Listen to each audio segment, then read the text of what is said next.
Hello everyone, Action here. Hope you're doing fine. So today we'll be reviewing the Stellaris Dev Diary 377. And oh boys, we finally have the meat ships. Now I am so excited for this because we are finally getting some real bioships, and those ships sound completely busted, to be honest. And they also really changed the way that space combat works. You cannot have the same designs because we will see later on that those ships have absolute crazy numbers and also special abilities. So the devs are gonna add two distinct biological ship sets with unique ship classes and technologies. Their goals were to ensure that they not only different in appearance from mechanical ships, but also in gameplay. So they will have different names, which will be Maulers, Weavers, Harbingers, and Stingers instead of regular corvettes, destroyers, cruisers, and battleships. The biological ships, including star bases, will have the primary construction resource converted from alloys into food, and their energy upkeep replaced with food. Now, it's not gonna be 100%, but most of the upkeep and build costs are gonna be food. So yeah, we are finally getting that hive mind that actually utilizes food. And also most biological ship technologies are gonna be in the society research. And that for me is a very huge change because society is the weakest of the research right now, and engineering is the strongest one, basically because of the military technologies. So empires with the bioship set will have a more balanced tech tree. So as always with Stellaris, they have kept the concepts really vague, so you guys can have your own ideas and roleplay potentials. For me, at least, I think of the bioships, if we are gonna go with the Devouring Swarm, more like the Tyranids. But otherwise, for me it's gonna be like developing bioships is a stronger way of building ships than regular alloys. Because, well, you know, although alloys are very strong, you cannot fully control them.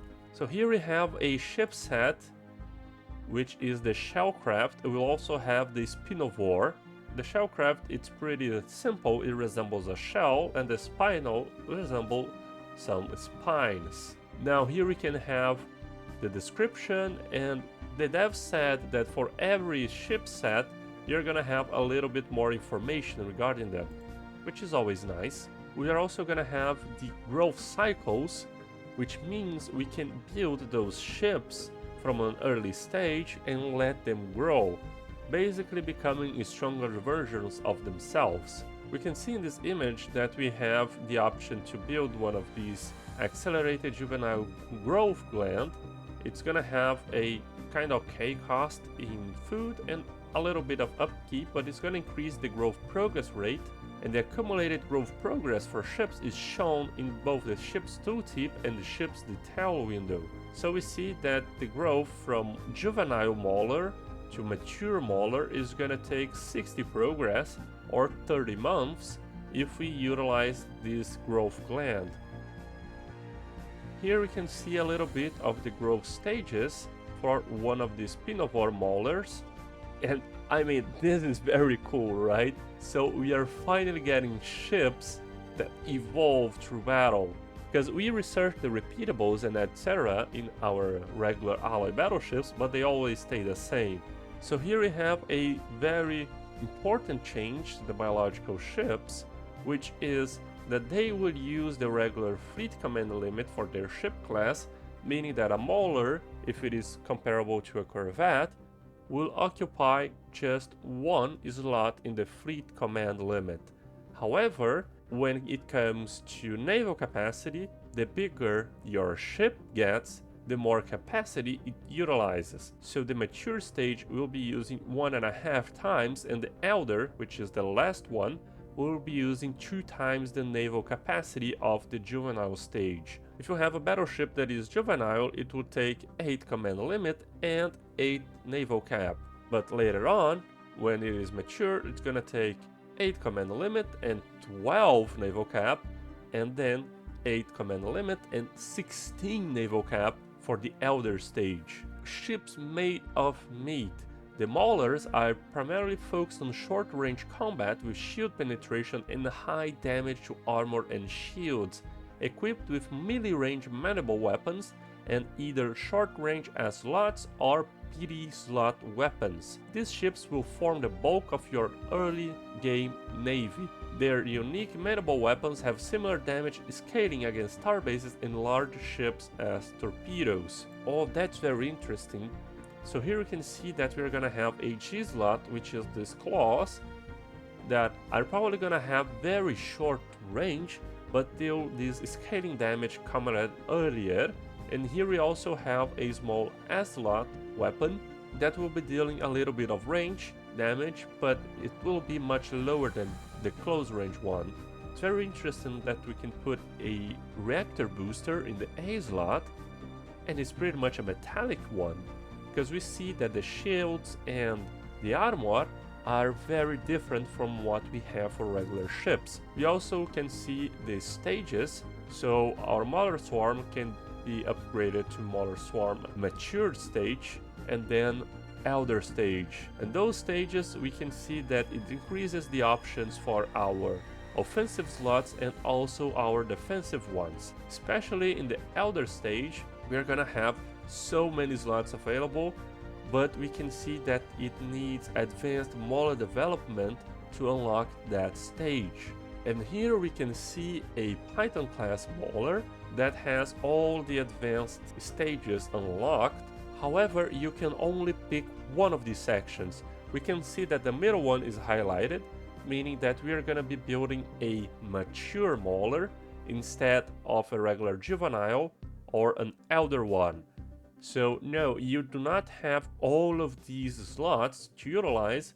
You're gonna choose one set of these, either the left, the middle, or the right one, to build your fleet. However, you can always build, oh, I want to build some elder ones first. You go ahead and build some elders. Oh, I want to build juveniles now. You go and build juveniles. You'll be able to choose from which type of Mauler you're gonna be building, because they obviously have a different type of cost, much higher depending if you're gonna build more advanced ships than the juveniles. And the numbers are also very good.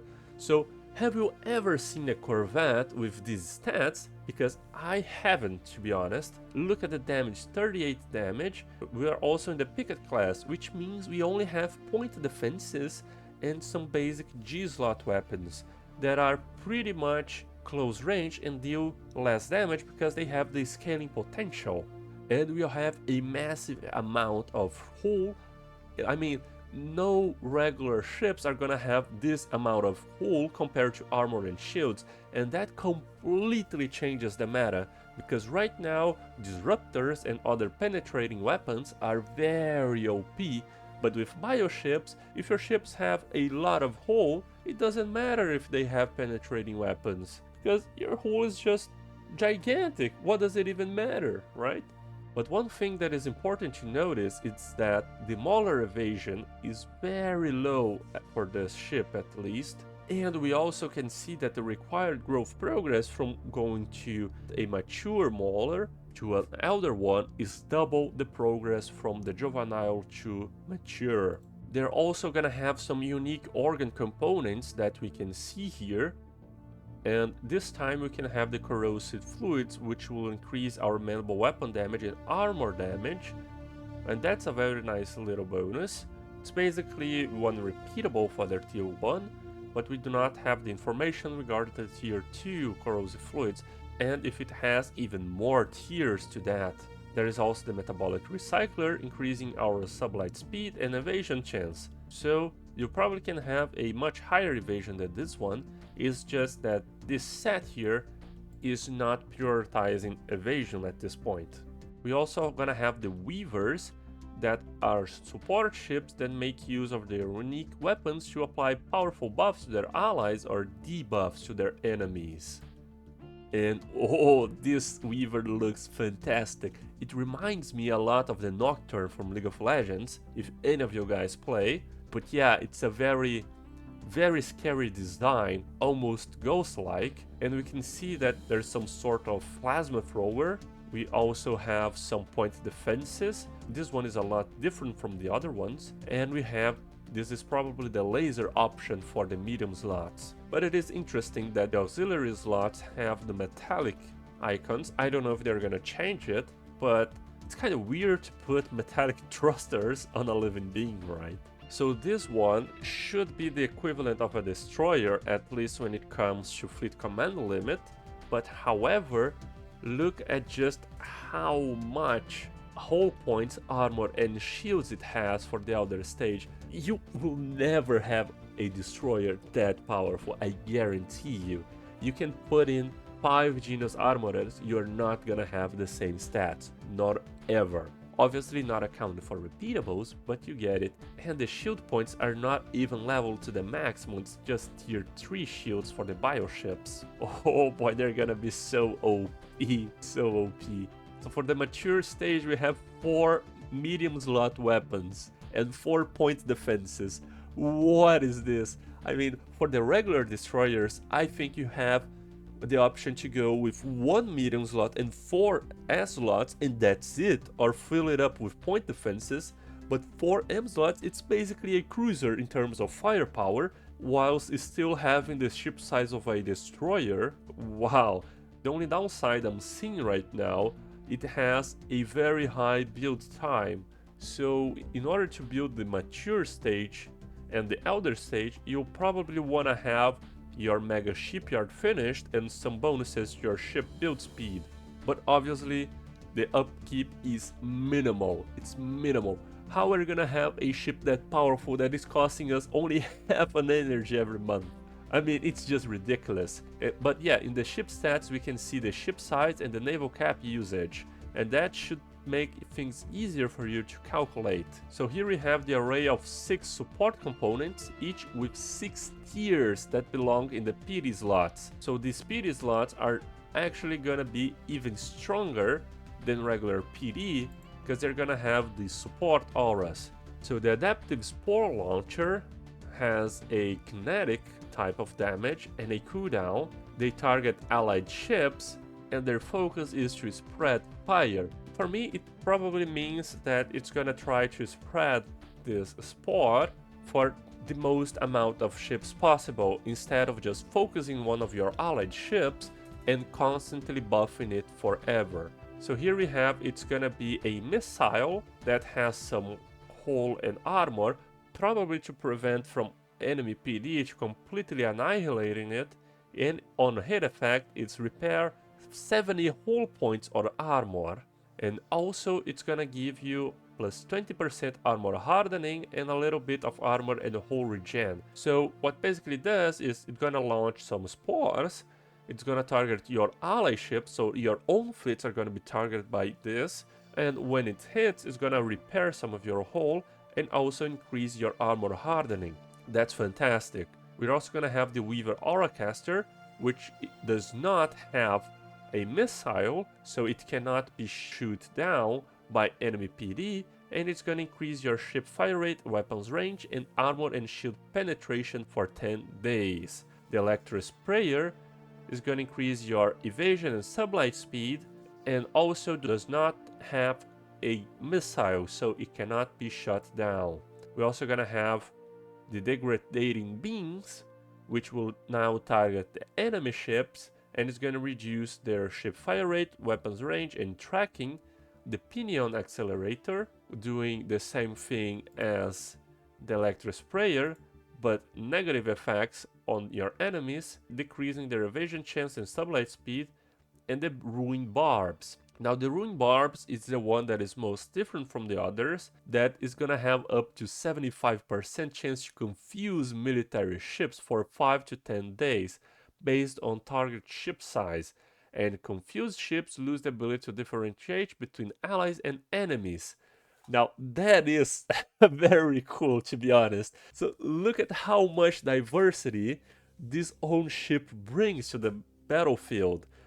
first, you're now probably gonna run PD just to shoot down those missiles, but you also gonna have some mechanics regarding weapon focus and weapon targets that I believe the first are gonna be put in bioships, but maybe they can be expanded towards regular ships in the future.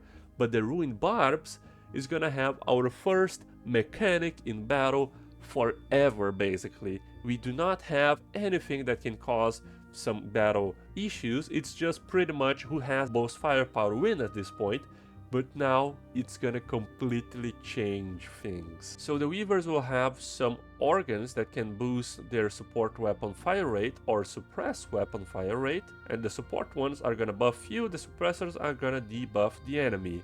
We're also gonna have the development pheromones, which is gonna have a growth progress rate of +1 for every single bioships you have on your fleet. So that is fantastic. You combine that with some organs that already grants you for +2 growth speed, you're gonna have a +3 with this one, and later on you can have modules on star bases for even increasing it further. So you can build your ships juvenile, very cheap to build, very quick to build, and let them grow immensely quickly. We now go to one of the best classes in the game, the Harbingers, which are this very badass looking ship. It reminds me of a Stingray, and you can have 4 hangar slots. Now the best hangar battleship can have only 3 hangar slots, but obviously it comes also with an axolot and a couple of large batteries if you want to. However, this one has some massive defensive stats. Just look at this. We already have 4,000 hull points, 4,000 armor, and 1.8 thousand shields. Now the shields aren't even upgraded to the final level yet, and it's still very defensive, and that is not even accounting for the repeatables and other modifiers you may have. It's a very tanky ship, and its cost is only 3.5k food for the Elder version. So yeah, it has a slight cost in alloys, but probably some of these alloys comes from the auxiliary slots, and it's still very cheap. 3.5k food, you probably are paying around 2k, 2.5k for each battleship. So that's food, not alloys, much easier to produce. And you can also have some G slots there that also are very good. Here you can see some kind of auxiliary component. I'm not sure what it is. Could be a mark of some instrument, just like we have the mark of the Whispers of the Void. We also have what it seems to be a psionic shield for the bioships, and we have 1.7 thousand shield points with only 1 L slot. And here we had 3 L slots with 1.8k shields. So yeah, it's a very powerful shield, and in total we have around 13,000 defensive points. It's fantastic, and look at this evasion. It's 17% evasion with a base speed of 270. That's very good. So the devs are saying that the Bio Strikecraft comes in greater numbers per fighter wing than your regular Strikecraft, and that we can check that the regular Strikecraft comes at 8 Strikecraft per hangar. This one has 16 units, so those 4 hangar bays are in fact equivalent to 8 of the regular Strikecraft hangar bays when it comes to unit deployment. So your Harbingers are gonna be crowding the enemy point defenses much quicker than any of your battleships. They also have some organs, the Siphon Grow Regulators, which increases the ship engagement range and increases the Strikecraft armor. And that's a very nice touch because it opens up some technologies in the future to improve how our Strikecrafts defend themselves. Because obviously the stronger your Strikecraft is, maybe it can surpass the one-shot ratio of some point defenses. And if your Strikecraft can tank 2 shots, it doesn't matter if it survives with 1 HP or 2 or 3 HP, as long as it doesn't die in one shot, you basically are doubling the effectiveness of them. We also have the other one, which decreases the strikecraft cooldown by 5%.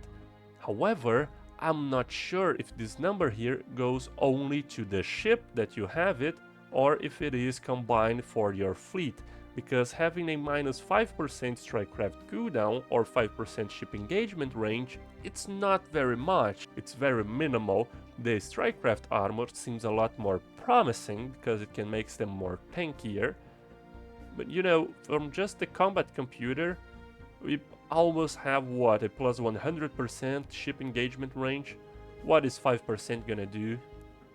And then we have the Stingers, which are powerful late game warships equipped with multiple Axolot weapons or capable of unleashing heavy broadside barrages. So this is the battleship for the Bioships. So yeah, it's very strong. You're gonna have 4 Axolots, meaning you can pack energy and kinetic Axolots on the same ship, making it the perfect combo. Now this combo here is very cursed because it has penetration and I believe kinetic and energy, so it's a mess. However, man, this is gonna be a battleship destroyer. It's gonna obliterate everything. Here we have an example of the mature, not the elder Stinger, and it already has 5k hull and 6.6 thousand armor. It's absurd. And look at the evasion, it's a very good evasion, it's not low. The ship speed is also very good, and just the cost, it's slightly costly in terms of alloys in comparison for, let's say, the Harbingers, which only cost 700 for the ones equipped with the G slots and only 300 with the ones that has hangars and point defenses. Now we also have the broadside class for the Stinger, which comes with only L-slots weapons, and this one is probably gonna be used to fight mid-crafts such as cruisers or even destroyers with very good effectiveness. Now, it has a lot of M-slot weapons and some large slot weapons, which is kind of versatile, to be honest. We do not have a ship with these characteristics. Sure, you can make some battleships with L slots, but it's not gonna be the same as this composition. So yeah, it's a very nice touch. I'm curious to see if this one is gonna be used, because right now what it seems is that the meta will be to use the Stingers with the massive range from the Axolot weapons, and some fleets with the Harbingers to provide you with some absurd quantities of strikecraft. When it comes to the Stinger's organs, you can have the heat exhaust spiracles, increasing ship fire rate and tracking. This one is very good. You can also have the rangefinder cluster, increasing weapons range and tracking, which is also very good. I liked those organs because they are a nice little touch. You don't usually have many of those modifiers applying to tracking. So in order to facilitate our UI management, the devs have added a very nice touch. You can select your designs based on the class of your ship. So civilian ships, you're gonna have a sub-tab to go to. The Maulers, Weavers, Harbingers and other kinds of vessels, you can have them. And here you can see that the Bioships will have Titans, but apparently the Titans are not gonna have some special ship designs. But let's say again, apparently, we do not know for sure, but they also have the Juggernauts. So this is gonna make things much easier, especially for me that I like to diversify our fleets and make some cruisers to combat some strike crafts, some battleships to just stay at long range, and especially destroyers to provide with some support or even long range support. This is a very nice touch. Devs have also added new icons for the ship technologies regarding the bio. Just a very nice addition. It would be weird to research the fusion power with the regular icon. There is some modding notes, and the next week they will be discussing ascension, traditions, and advancement governments. That's very good. I'm so curious to see that. And you can also see some very nice screenshots from the in-game ships. Yeah, those stingers look amazing. Wow, man. Yeah, look, here you can see what it is a Titan, right? Because we haven't seen this design before, and also the Juggernaut. They look so menacing, I love it. This is what appears to be a Colossus for the Bioships. I wonder if it will instantly turn the world into a hive one. That would be curious. And it looks like the pillars from the Tyranids when they are devouring a planet. Spooky. And here you can see all the positions for the Colossus, and it appears to be a different type of Colossus than the other one. Some of the Titans, our Harbingers, a Titan again paired with some corvettes, and this very menacing Bioship here to finalize the Dev Diary. So yeah everyone, that's about it for this Dev Diary.